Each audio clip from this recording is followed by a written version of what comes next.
আমি তোমাদের সবাইকে অ্যাড্রেস করে একটা তিতা বাস্তব কথা বলতে চাই।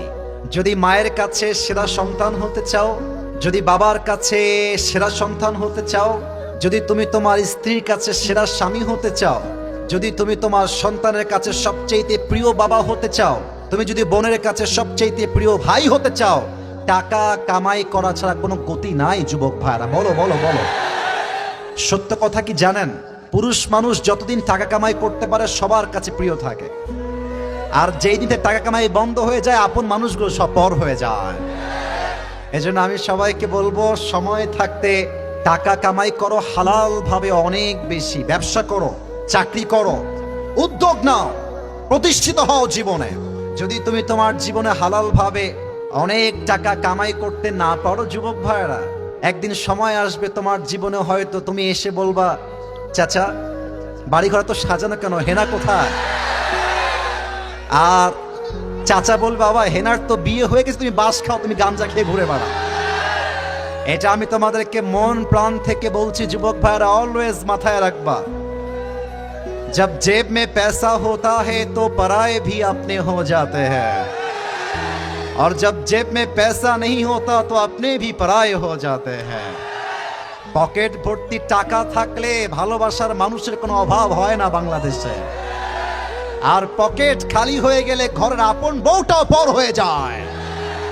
এজন্য আমি মাঝে মাঝে বলি, जब जेब में हो पैसे तो लोग पूछते हैं तुम हो कैसे, और जब तुम हो जाओगे कंगाल कोई पूछने नहीं आएगा तुम्हारा हाल। পকেট ভর্তি টাকা, বলবে হাউ আর ইউ, কেমন আছেন ভাইয়া আপনি, আর যখন পকেট খালি বলবে হু আর ইউ, তুমি কে, তোমাকে তো চিনতে পারছি না ভাই আমি। এই পুরো দেশটাই হচ্ছে টাকার খেলা। এই টাকার জন্য হাজার হাজার যুবক তার পছন্দের মেয়েকে বাংলাদেশে বিয়ে করতে পারে না, এবং এই টাকার জন্য আমি মেয়েদেরকে অসম্মান করে কথা বলছি না, সব মেয়েকে আমি আসিফ এক পাল্লায় মাপি না। অনেক মেয়ে টাকা দেখলে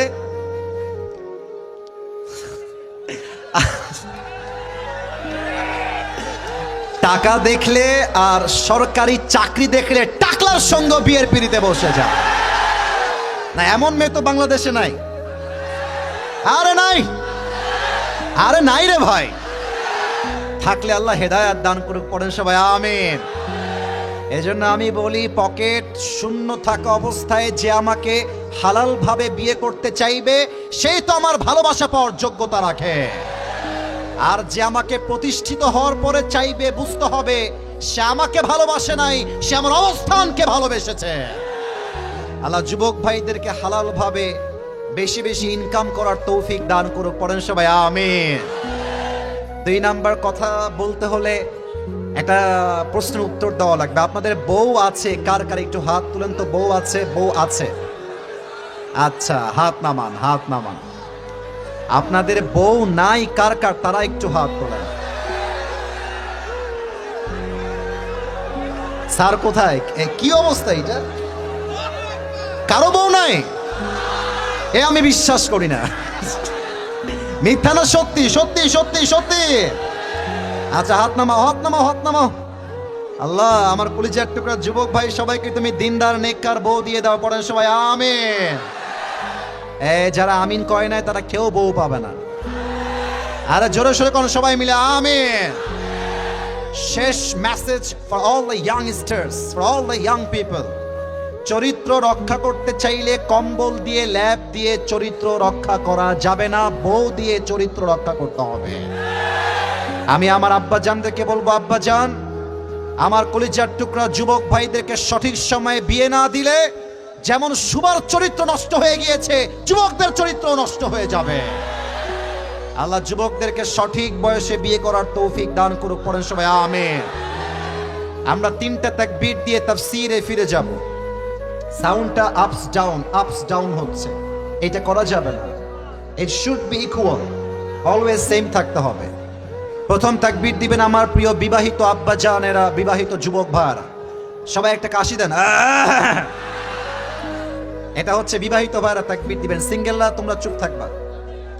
বিবাহিত ভাইরা তাকবীর দেন, নারায়ে তাকবীর।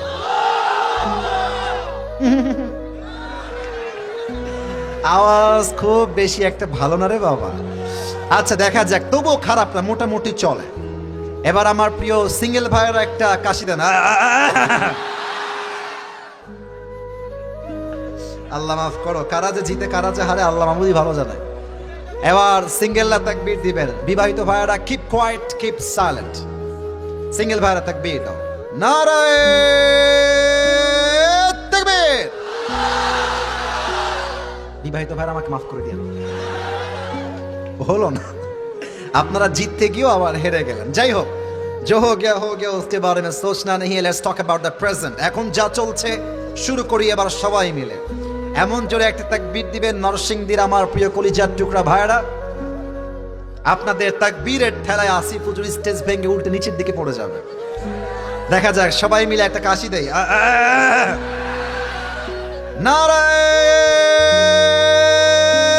তাকবীর। আজ আলোচনার মূল বিষয়বস্তু হচ্ছে পরকালের জীবন। আমার নরসিংদীর ভাইরা বলেন সবাই, দুনিয়ার জীবন না পরকালের জীবন? বামে একটু সাউন্ড কম পেলাম, আবার বলেন, দুনিয়ার জীবন না পরকালের জীবন? একদিন যে মারা যেতে হবে, কবরে যে যেতে হবে, রবের সামনে যে দাঁড়াতে হবে আমাদের সবাইকে, এই বিশ্বাস আমাদের সকলের মাঝে আছে না নাই? That means all the Muslims in this world, we believe that there will be a final hour bringing the end to this world's life. আমরা বিশ্বাস করি প্রতিটা ক্ষণ যাচ্ছে, প্রতিটা মুহূর্ত যাচ্ছে, প্রতিটা ঘন্টা পার হচ্ছে, আমরা প্রত্যেকটা সেকেন্ড পার করছি আর কবরের একটা ধাপ সামনে এগিয়ে যাচ্ছি। এবং আমরা সবাই জানি, এই ইশারায় কাজ করো, ইশারায় কাজ করো। And we believe that there will be a last day. After that there will be no other day. আমরা বিশ্বাস করি জীবনে এমন একটা দিন আসবে যেই দিন আমাদের জীবনের শেষ মুহূর্ত হবে। মালাকুল মওতকে পাঠিয়ে দুনিয়ার থেকে আমাদের সবাইকে উঠিয়ে নিবে একজন। আওয়াজ দিয়ে বলেন সবাই, তিনি কে? আরো দুইটা প্রশ্ন করব সবার কাছে। নরসিংদীর ভাইরা সবাইকে একটা কথা বলতে চাই, এই যে মাঝে কে উঠছে, এই ছেলে, এটা কি তুমি নরমাল মাহফিল পাইছো মিয়া? মামুর বাড়ি পাইছো তুমি? এটা শ্বশুর বাড়ি না, এটা তোমার, এটা মাহফিল, তাফসীর মাহফিল। ভদ্রতা আছে এই মাহফিলের। ক্যামেরা রেকর্ড হচ্ছে। আগামীকাল নরসিংদীর টাইটেলে পুরো ফেসবুকে, ইউটিউবে এই ভিডিওটা আপলোড যাবে। আপনাদের পরিবেশ, ভদ্রতা এত সুন্দর হবে, প্রত্যেক জেলার মানুষ বলতে বাধ্য হবে আগামীকাল যে নরসিংদীর মানুষকে অভদ্র ঘরের সন্তান নয়, সব ভদ্র ঘরের সন্তান আমার সামনে বসে আছে। আর একটা কোনো সাউন্ড চাই না কারোর থেকে, একদম চুপচাপ থাকবেন কলিজার ভাইরা। সেকেন্ড প্রশ্ন, বলেন সবাই, দুনিয়ার জীবনটা কি বেশি উত্তম না আখিরাতের জীবন বেশি উত্তম? আখিরাতের জীবনটা হচ্ছে বেশি উত্তম। দলিলটা কোথায়? কোরআনে আছে। আমি বলছি 30 নম্বর পারা, সূরাতুদ দুহা, 4 নম্বর আয়াত। আল্লাহ রাব্বুল আলামিন বলছেন, ওয়ালাল আখিরাতু খায়রুল লাকা মিনাল উলা। হে আমার বান্দারা শোনো শোনো, দুনিয়ার জীবনটাই আসল জীবন নয়, দুনিয়ার জীবনটাই মূল উত্তম জীবন নয়, বরং দুনিয়ার জীবনের চাইতে আখিরাতের জীবনকে 1000 গুণ বেশি উত্তম বানিয়েছে একজন, তিনি কে? That means the life of hereafter is much more better than this worldly life. এই দুনিয়ার জীবনটা উত্তম জীবন নয়, বরং আখিরাতের জীবনটা হচ্ছে দুনিয়ার জীবনের চাইতে 1000 গুণ বেশি উত্তম করে আল্লাহ তাআলা বানিয়েছেন। সুবহানাল্লাহ পড়বেন না আপনারা? এবার সবাই আমাকে এক নজর দেখেন, যদিও দেখছেন তাও একবার তাকায় দেখেন। আমাকে হয়তো বা সরাসরি আজকে আপনারা প্রথম দেখছেন, ফেসবুকে আগে দেখেছেন, কথা কি ঠিক আছে? আচ্ছা, আমার মুখের যে লম্বা চাপ দাড়ি, আমার যে হাইট, আমার যে চেহারা, আমাকে দেখে আপনার আনুমানিক কত বছর বয়স মনে হচ্ছে একটু বলবেন? 50 কে বললো রে? 30, 25, 35। আচ্ছা, এখানে এমন কোন মুরব্বী আব্বাজান কি আছেন স্টেজে বা সামনে যার বয়স, আবারও বলছি, এমন কেউ কি আজকের মাহফিলে আছেন যার বয়স 50 এর উপরে? থাকলে একটু হাত তুলবেন। 1 2 3 4 মাশাআল্লাহ মাশাআল্লাহ, হাত নামা। এবার আমাকে উত্তর দেন, বলেন তো সবাই, দুনিয়ার জীবনটা কি বেশি লম্বা না আখিরাতের জীবন বেশি লম্বা? শুধুই কি বেশি লম্বা না অনেক বেশি লম্বা? অনেক বেশি। দলিল কি? কোরআন থেকে বলছে, শোনান। 30 নম্বর পারা, 4 নম্বর পৃষ্ঠা, সূরাতুন নাজিআতের লাস্ট আয়াত। আল্লাহ তাআলা বলছেন, كأنهم يوم يرونها لم يلبثوا إلا عشية أو ضحاها। আল্লাহ রাব্বুল আলামিন বলছেন, বান্দা শোনো শোনো, আখিরাতের জীবন কত বেশি লম্বা হবে আমার একটা আয়াতের তরজমা শুনলেই আপনি বুঝে ফেলবেন।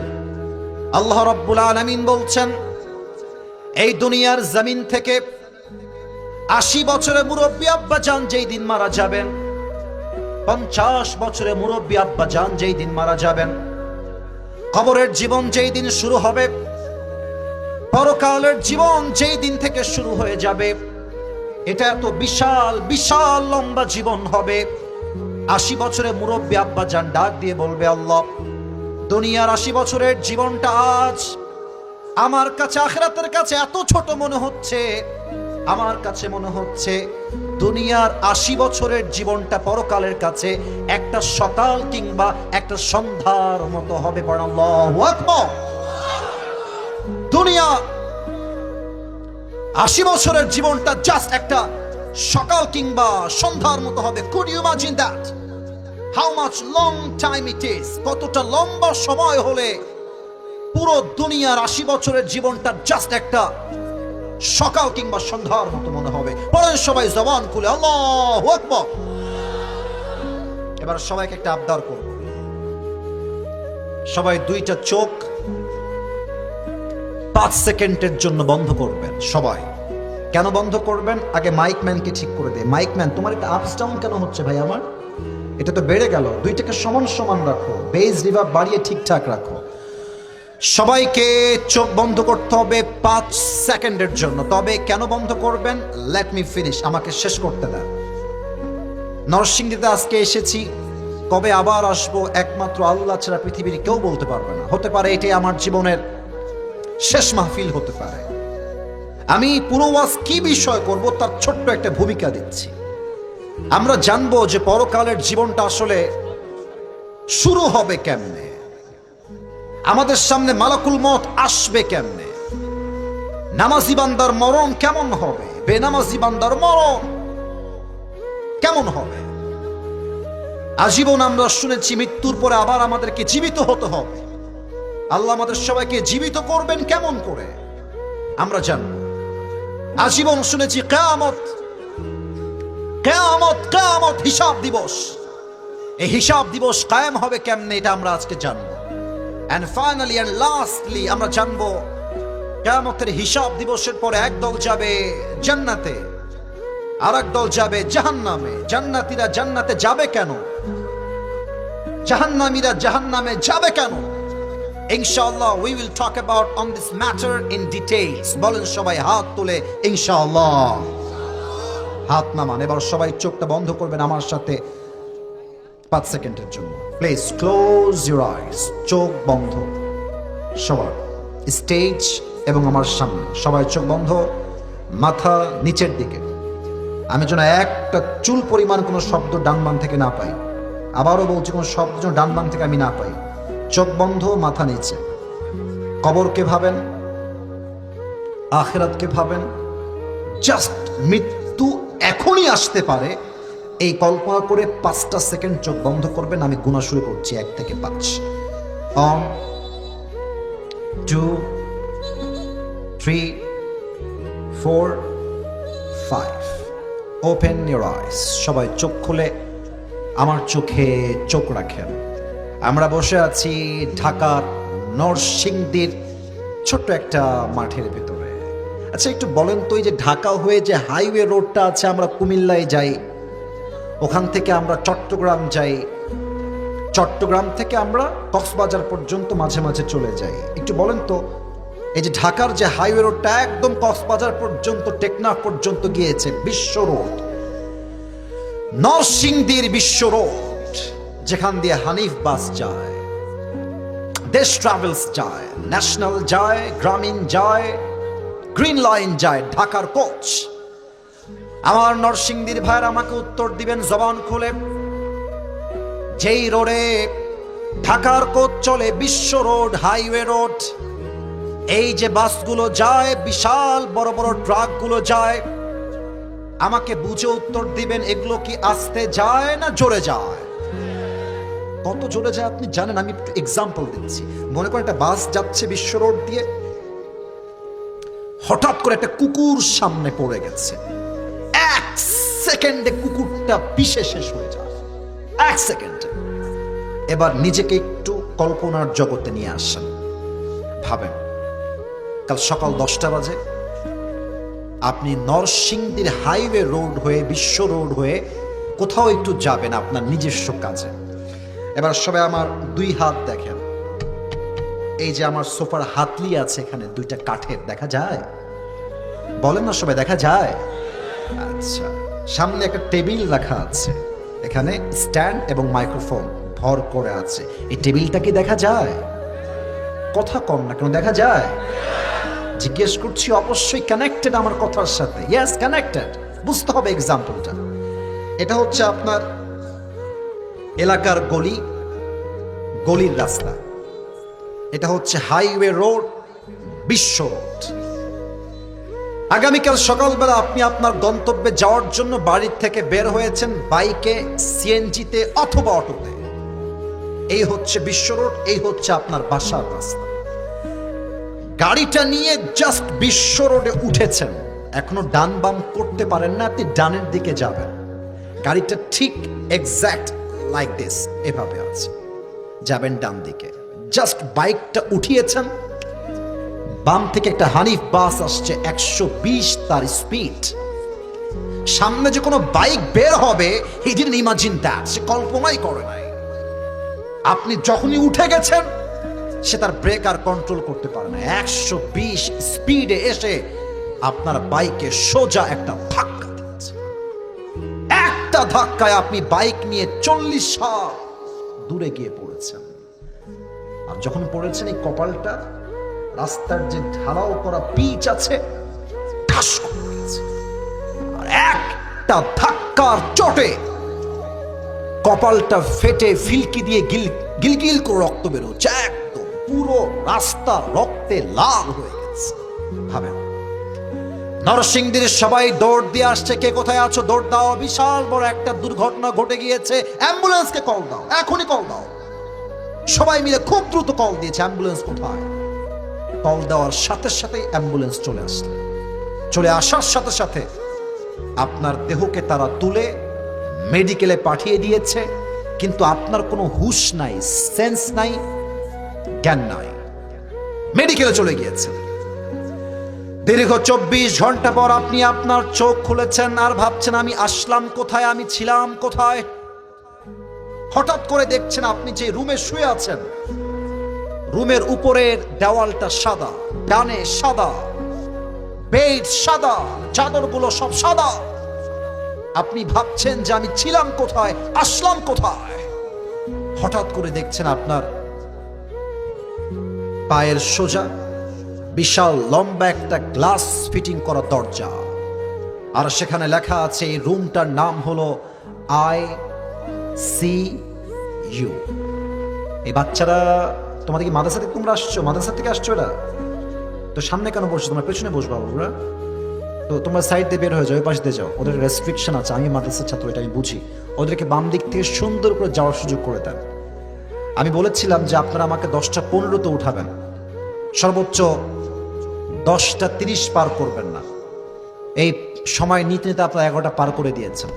আমি আগেই বলেছি আমি 1 ঘন্টা ওয়াচ করব। আমি ফর্ম ফিল আপ আমার ভাই নিয়ে আসছে আমাকে। তো মেহেরবানি করে ওয়াজের চাইতে আমাদের ফজর নামাজটা বেশি গুরুত্বপূর্ণ।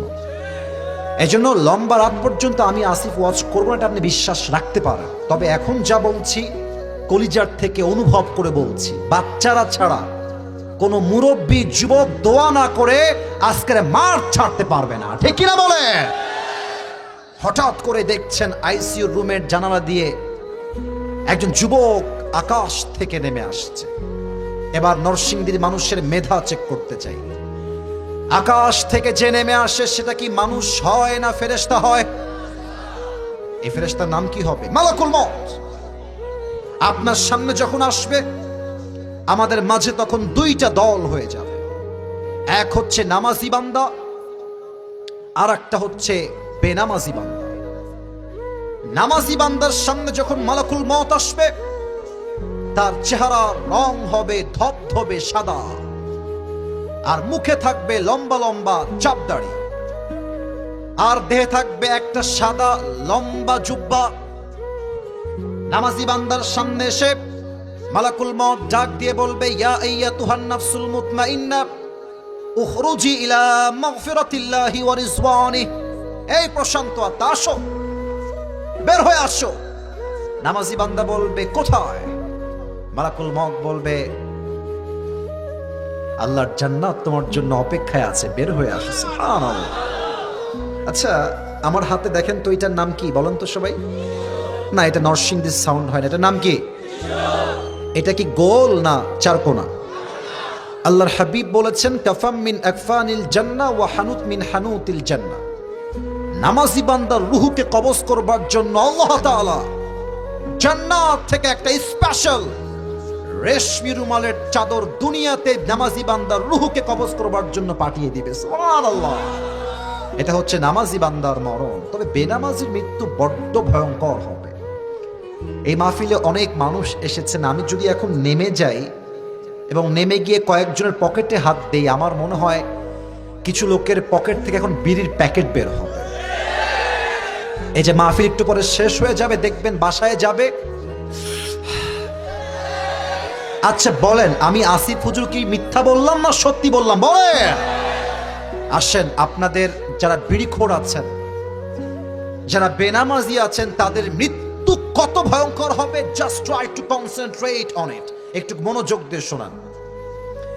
বেনামাজি বান্দার সামনে যখন মালাকুল মউত আসবে, তার দেহের রং হবে পুরোটাই নীলাভ বর্ণের চেহারা, তার চোখ হবে লাল টকটকে, আর দেহের পোশাক হবে কালো কুৎসিত।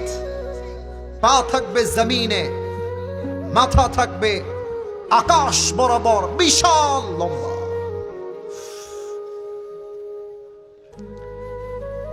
মালাকুল মউতের ভয়ঙ্কর চেহারা দেখে বেনামাজি বান্দা থরথর থরথর থরথর করে কাঁপবে।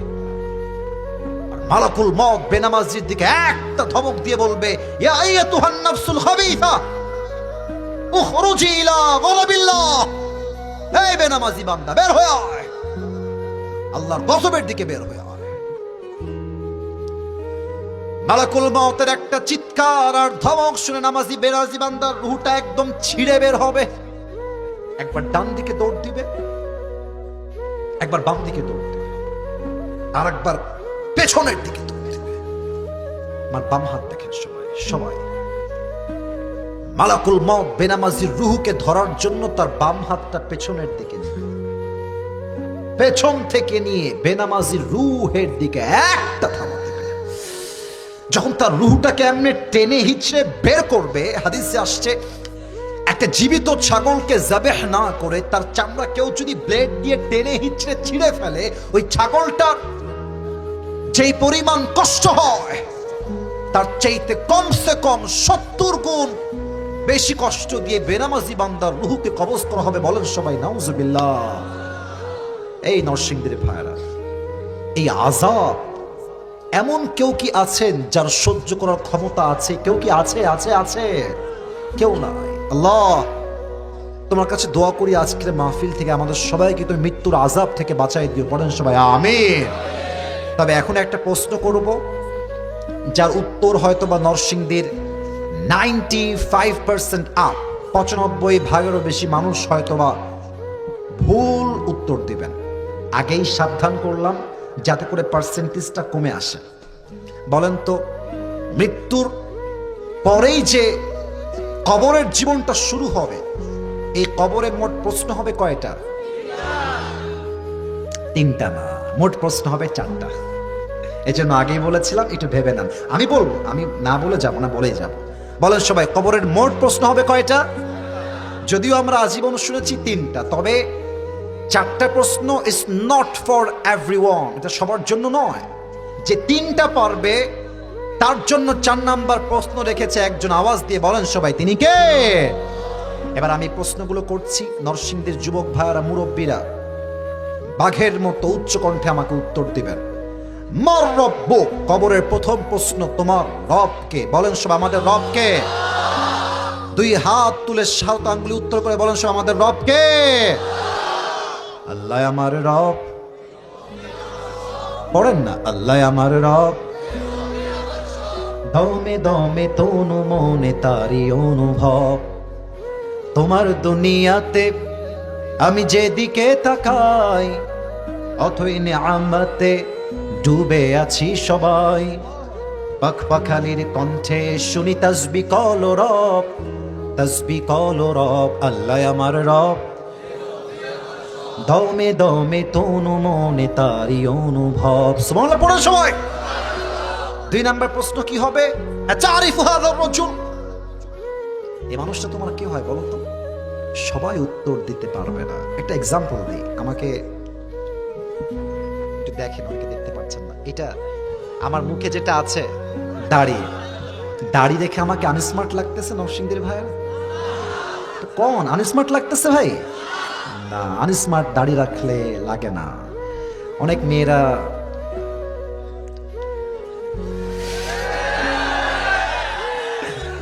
মেয়েরাই আছে যারা দাড়িওয়ালা যুবককে পছন্দ না করলেও গাঞ্জাখোরকে খুব পছন্দ করে। আছে না নাই? বলো বলো বলো বলো। আচ্ছা, মেয়েদের রুচি আসলে তো খারাপ কেমনে হয় আমি বুঝি না।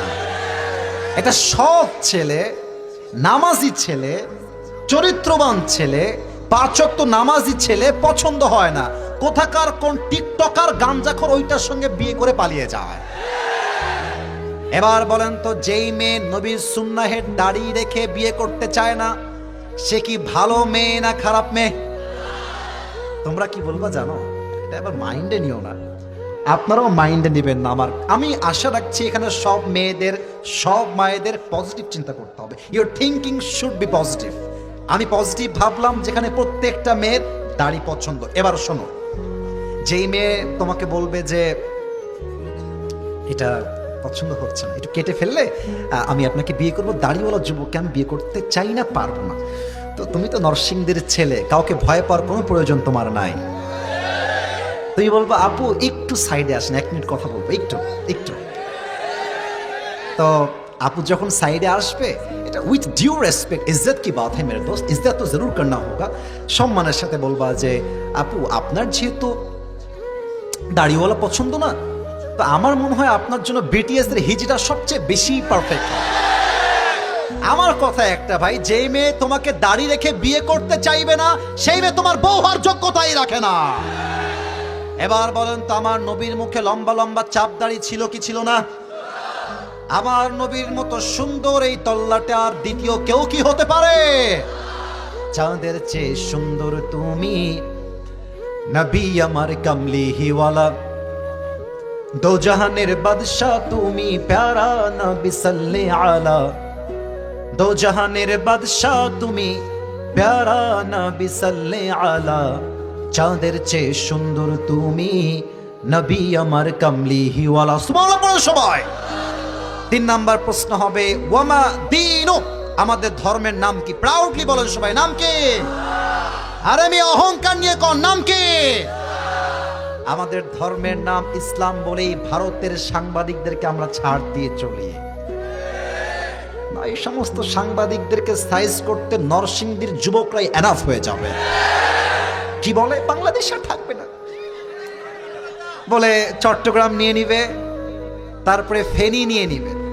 তা আমি ওকে বলবো, বেটা নিতে হলে তো তোকে আসতে হবে, আয় বাংলাদেশে আয়, সাহস থাকলে আয়। এই দেশের প্রত্যেকটা ইঞ্চি মাটি তাজা রক্তের বিনিময়ে শহীদ করা হয়েছে আমার যুবক ভাই।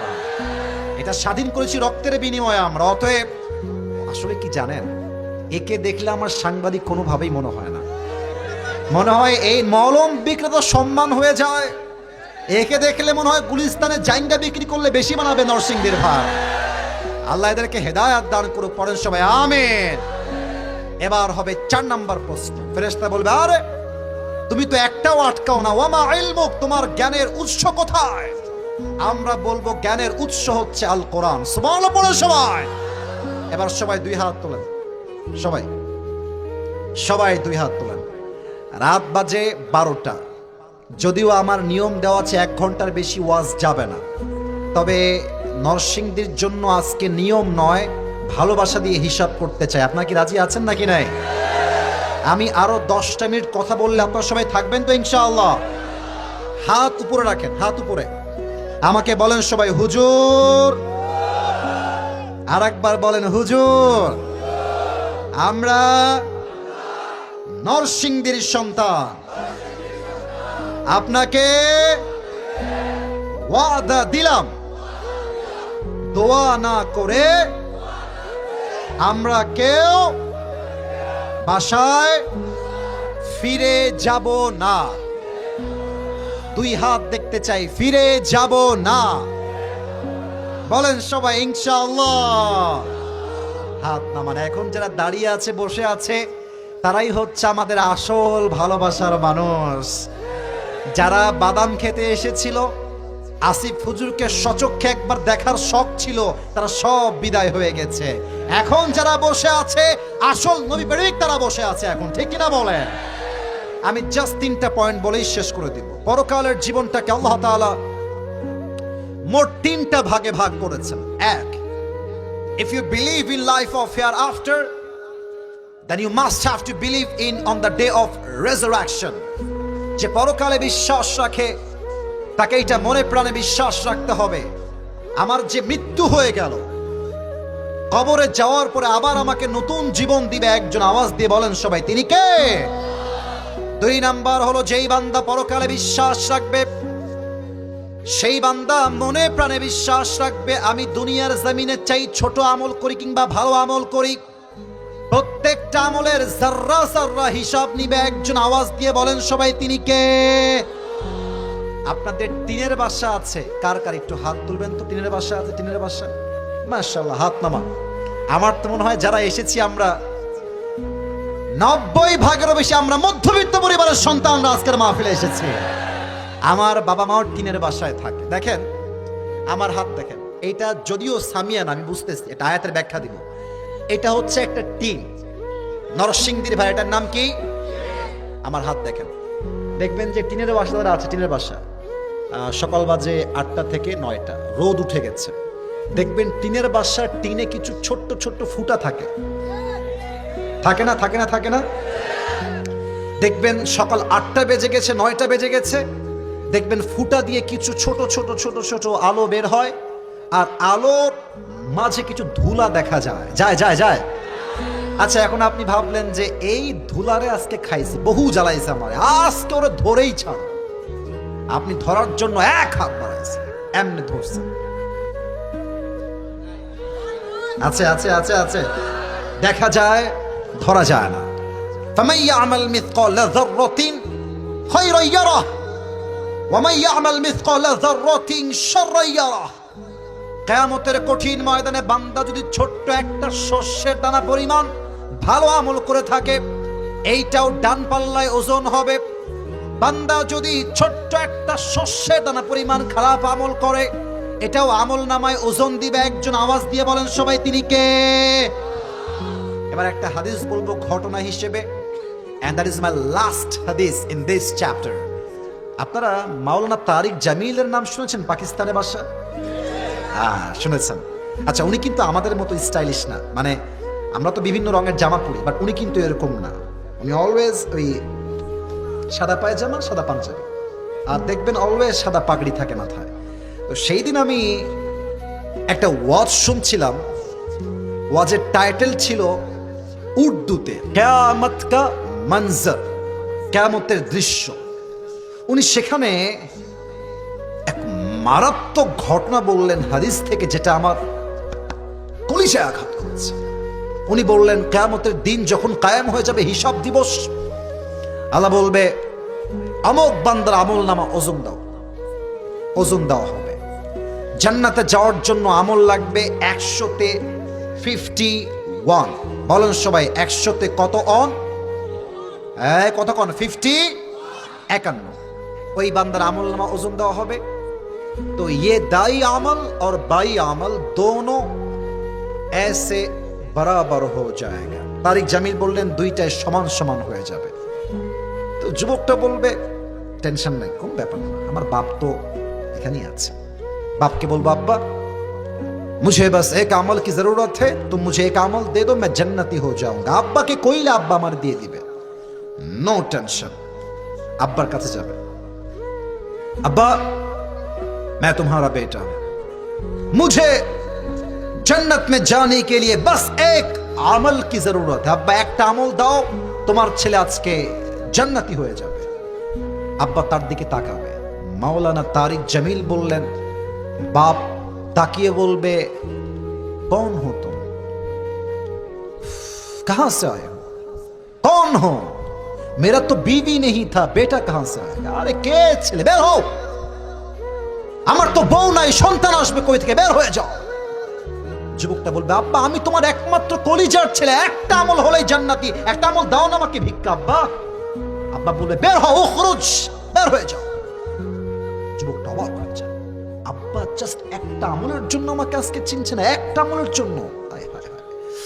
যুবকটা এবার মায়ের কাছে আসবে, মা তুম মুঝে ইনকার মত করনা, মা তুমি আমাকে চিনতে অস্বীকার অন্ত বাবার মতো করো না, আজকে এরকম স্বার্থপর তুমি হয়েও না। মা মা আমার একটা আমল হলেই জান্নাতি, মা তুমি একটা আমল আমাকে ভিক্ষা দাও। মা বলবে, কौन है तुम्हारी माँ, मेरा तो शौहर नहीं था, लड़का कहां से आएगा। আর আমার তো স্বামী নাই, সন্তান আসবে কই থেকে, ও খরচ, বের হয়ে যাও। বাপ মা ভাই বোন বউ একটা আমল তাকে কেউ দিবে না। যুবকটা ফিরে আসবে। দেখেন একটু হাদিসটা প্র্যাকটিক্যালি বুঝাই। যুবকটা এসে এই ডান হাঁটু আর বাম হাঁটু দুইটা বুক পর্যন্ত উঠাবে, আমি দেখাইতে পারছি না প্র্যাকটিক্যালি। আর এই দুই হাতটা এমনে দিবে, চোখ নামানো, দুই চোখের পানি ছেড়ে কান্না করবে। একটা যুবক দৌড় দিয়ে আসবে, আরে ভাই তুমি ইতনি পেরেশান কিউ হো, কি হয়েছে তোমার ভাই আমার, এত চিন্তা কিসের তোমার, আমাকে বলো, আমি তোমার হেল্প করতে চাই। বলবে, আরে ভাই আপনি জানতো আমার বাপ চিনছে না, মা চিনছে না, বউ চিনছে না, আপনি কই থেকে আসছেন, বের হয়ে যান, আপনি যান যান। যুবকটা বলে, ভাই মুঝে बताओ तो तुम्हें क्या चाहिए, हो सकता है कि मैं तुम्हारी मदद कर भी सकता हूं, বলো না কি লাগবে তোমার, আমাকে বলো। অনেক কাকুতির পরে বলবে, ভাই मुझे जन्नत में जाने के लिए बस एक अमल की जरूरत है। भाई रे একটা আমল হলেই জান্নাতি, বাট বাপ মা ভাই বোন কেউ একটা আমল দিচ্ছে না। ওই যুবকটা বলবে, আরে ভাই টেনশন की कोई बात नहीं है, मैं तुम्हें एक अमल दूंगा, আমি তোমাকে একটা আমল দান করব। আরেকবার কোন সবাই নরসিংদী সাউন্ড সুবহানাল্লাহ, অবাক হয়ে যাবে, হা করে তাকায় থাকবে। আরে ভাই तुम कौन होते हो मुझे एक अमल देने वाला, তুমি আমার একটা আমল কেন দিবা ভাই, তুমি কে, তুমি কি সত্যি দিবা না মজা করছো আমার সাথে। আরে ভাই আপনি নিবেন কিনা তাই কও। আরে ভাই দেন দেন, একটা আমল নিয়ে সোজা আল্লাহর কাছে দৌড় দিবে। আল্লাহকে ডাক দিয়ে বলবে, আল্লাহ ये देखो मुझे एक अमल मिल गया है, मुझे अभी के अभी जन्नत में दाखिल करा दो। আল্লাহ দেখো একটা আমল পেয়ে গেছি, জান্নাত দাও। আল্লাহ বলবে, তোকে একটা আমল কে দিয়েছে রে আজকে, বাপ দেয়নি, ভাই দেয়নি, মা দেয়নি, বোন দেয়নি, বউ দেয়নি, কে দিয়েছে? নরসিংদীর ভাইরা বলেন তো, আল্লাহ কি দেখে কি দেখে না? হ্যাঁ কে দিয়েছে তোকে বল। যুবকটা বলবে, হাদা আখি, ये जो मेरी भाई है इसने मुझे एक अमल दिया है, আল্লাহ আমার এই ভাইটা একটা আমল দিয়েছে। আল্লাহ বলবে, এই বান্দা, doesn't make any sense, মাথায় হুঁশ বুদ্ধি তোর কিছু আছে? আরে ওর তো বাপ মাই চিনছে না, ভাই হয়ে তুই অপরিচিত একজন ছেলে হয়ে একটা আমল কেন দিলি তোকে, তুই ওকে কেন দিলি আমাকে বলতে হবে। ওই যুবক ডাক দিয়ে বলবে, আল্লাহ মেরে পাস সির্ফ এক হি আমল হ্যায়, আল্লাহ আমার কাছে আমল আছেই মাত্র একটা। আমি ভাবলাম যে এই একটা আমল দিয়ে আমি কি করব, আমি তো এমনিতেও জাহান্নামী অমনিতেও জাহান্নামী। তা আমি ভাবলাম अगर मैं एक अमल अपनी भाई को दे दूं और वो जन्नत में चला जाए तो इसमें बुरी क्या बात है। तो मैंने मेहरबानी करके एक अमल मेरे भाई को मैंने दे दिया। अल्लाह আমি ভাবলাম একটা আমল দিয়ে তো আমার কাজ নাই, আমি এমনি তো জাহান্নামী হয়েই গিয়েছি, তো আমি ভাবলাম একটা আমল দিয়ে যদি আমার ভাই জান্নাতে যেতে পারে তো একটা আমল ভাইকেই দান করে দেই। আমি দান করে দিয়েছি।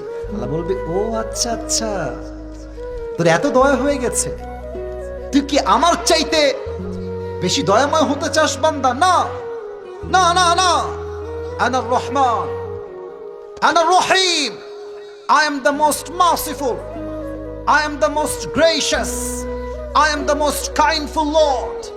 আমার মতো দয়াময় মায়াময় প্রভু আর কেউ হতে পারে না। आज तुझे एक अमल मिल गया है, 51 हो गया है, जा तू जन्नत में, मगर तू अकेले जन्नत में मत जाना, जिसने तुझे एक अमल दिया है तू भी जन्नत में जा, उसे भी साथ लेकर दोनों जन्नत में चले जा। আল্লাহ বলে, বান্দা তুই একটা আমল পেয়ে তো 51 হয়ে গেছে, যা জান্নাতে। তাই মনে রাখিস, তোর ভাইয়ের চাইতে আমি আল্লাহর দয়া আকাশ পরিমাণ বিশাল। যা, তুই আজকে একা জান্নাতে যাস না, তুইও যা, তোর ভাইকে নিয়ে দুইজন জান্নাতে চলে যাস। সুবহানাল্লাহ। হিসাব দিবসে আমল লাগবে 100-তে 51। লাস্ট আর একটা কথা বলবো আমার কলিজার টুকরা বোনদের উদ্দেশ্যে। যুবকরা যারা আছো, ঠিক বেঠিক একটু হিসাব করে বইল, কারণ তোমাদের অনেক ঠিক বেঠিকে অনেকের গায়ে লাগতে পারে, একটু বুঝে। 1 নাম্বার। 2 নাম্বার, সেই মেয়ে জাহান্নামে যাবে সবচেয়ে বেশি যারা কাপড় পরেও উলঙ্গ থাকতো। আমি অত বেশি ব্যাখ্যায় যাব না। আজকালকার উলঙ্গ হওয়ার জন্য ওয়েস্টার্ন ড্রেস পরা লাগে না, অনেক মেয়ে বোরকা পরেও আজকে উলঙ্গ থাকে। বলবেন এটা কেমন কথা বলবেন হুজুর? আরে সত্য ভাই, আজকালকার মেয়েরা যে পরিমাণ টাইট ফিটিং বোরকা পরে, ওই বোরকার জন্য তার প্রত্যেকটা দেহের অঙ্গ প্রত্যঙ্গের ভাঁজ বোঝা যায়। নরসিংদের যুবক ভাই বলো, আরে বাবারে বাবা, হাতে মোজা, পায়ে মোজা, মুখে হিজাব নেকাব, দেখলেই মনে হবে यार ये तो अभी कभी जन्नत से भाग के दुनिया में आई है। এত ভালো মেয়ে মাশাআল্লাহ। আমি তো অবাক হয়ে যাই যে এইরকম মেয়ে নারায়ণগঞ্জের পার্কে গিয়ে বোরকা পরে, হিজাব পরে, নেকাব পরে বাদাম খাচ্ছে আর বোরকা পরেই প্রেম করে বেড়াচ্ছে।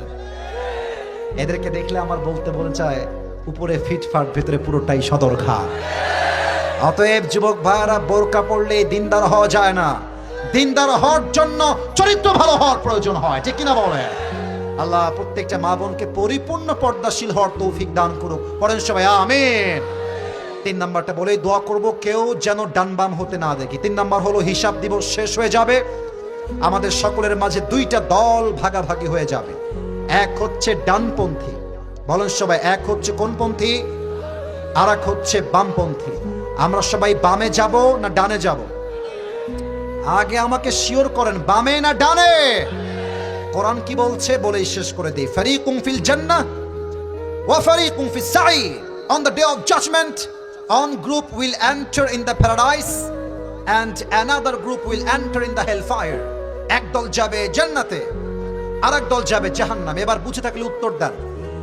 যারা জান্নাতি আর যারা জাহান্নামী, জান্নাতীর মর্যাদা আর জাহান্নামীর মর্যাদা আল্লাহর চোখে কখনো কি সমান সমান হতে পারে? পারে পারে পারে পারে লা ইয়াস্তাওয়ি আসহাবুন নারি ওয়া আসহাবুল জান্নাহ, আসহাবুল জান্নাতি হুমুল Faizun. Allah says in this ayah, Suratul Hashr, the people of paradise and the people of hellfire, they are not equal ever. The people of paradise, ashabul jannati humul faizun, they are gain the ultimate success in their own lives. Allah Ta'ala বলছেন, যারা জান্নাতি আর যারা জাহান্নামী তারা কখনো সমান সমান হতে পারে না। যারা জান্নাতি তারাই হচ্ছে আল্লাহর চোখে সবচাইতে সফল মানুষ। পড়েন সবাই সুবহানাল্লাহ। এবার একটা ওয়াদা, আল্লাহর সাথে করে দোয়া হবে। সবাই 2 হাত তোলেন, সবাই 2 হাত তোলেন আল্লাহর সাথে। এটা আমার সাথে না, সবাই 2 হাত তুলবেন। আমি সবাইকে বলবো, চোখটা একটু উঁচু হবে আল্লাহর দিকে, মনে হবে আপনি আল্লাহর দিকে তাকিয়ে কথা বলছেন। বলেন সবাই আল্লাহ।